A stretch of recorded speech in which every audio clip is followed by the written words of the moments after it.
नमस्कार, मैं हूं प्रवीण कुमार। आज है, जितने भी सोशल मीडिया यूजर हैं उनको पता होगा कि आज है ब्रदर डे।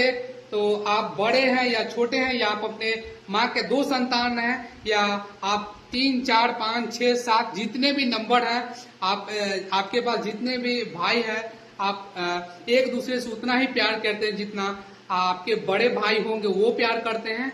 अगर आप छोटे हैं तो हो सकता है थोड़ा बहुत आप में ना समझ हो, आप उस चीज को ना समझ पाए कि भाई का प्यार क्या होता है।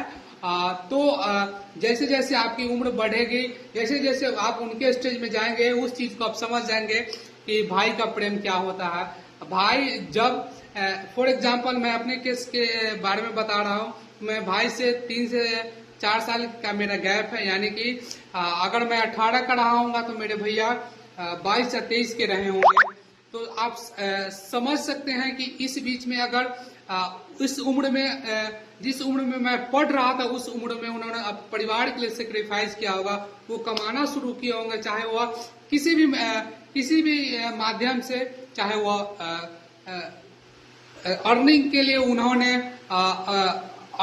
उन्होंने चाहे शिक्षा जगत को चुना हो या किसी भी प्रकार से, लेकिन उन्होंने परिवार के लिए बहुत सारे सेक्रीफाइस किए। खासकर मेरे लिए उन्होंने बहुत सेक्रीफाइस किए। और यह ब्रदर डे के अवसर पर मैं नहीं बता रहा हूँ कि यह आज ब्रदर डे है तो मैं भाई के बारे में व्याख्यान करूँ, नहीं।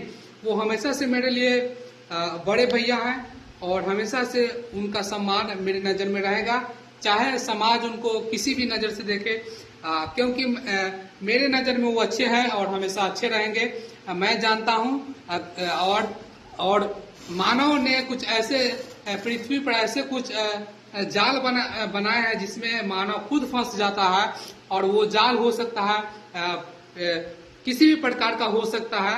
आप समझ सकते हैं कि वो जाल कैसा हो सकता है। कानून का जाल हो सकता है, प्रेम का जाल हो सकता है, विभिन्न प्रकार का जो मानव ने बनाए वो जाल हो सकता है।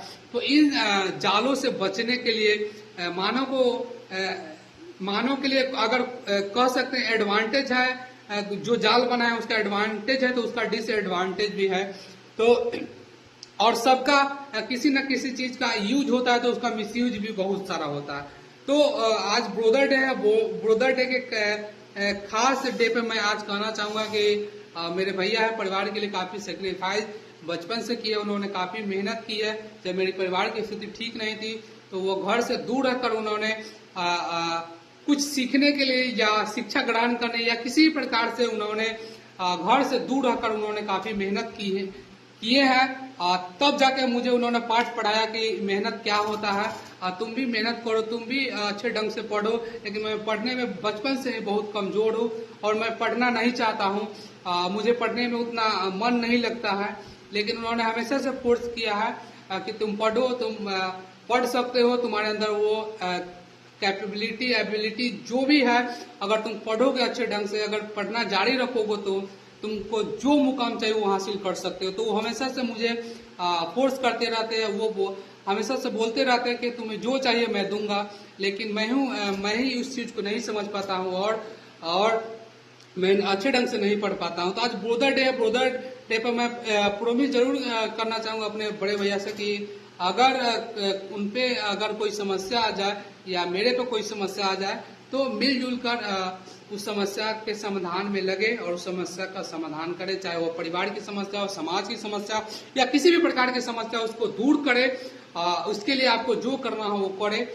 लेकिन भ्राता का प्रेम हमेशा सराखों पे रहना चाहिए और एक दूसरे में वो अटूट विश्वास रखना चाहिए कि कोई भी ऐसी बात हो जिसको छुपाना नहीं चाहिए इंसान को, क्योंकि आपका भाई है, एक ही माँ के आप संतान हैं। आप उस बात को नहीं छुपा सकते हैं जिससे आपकी मानसिक स्थिति खराब हो जाए, आप परेशान रहने लगे अकेले। तो सिर्फ अकेले परेशान होने से उसकी समस्या का समाधान नहीं हो सकता। आप परिवार के समस्या को रखिए, अपने भाई के समक्ष रखिए, क्योंकि भाई की रीढ़ होती है। बहुत से सारे चीजों में दिखाया गया है। महाभारत में देखिए किस प्रकार से भाई के साथ खड़े होकर महाभारत जीत लेते हैं।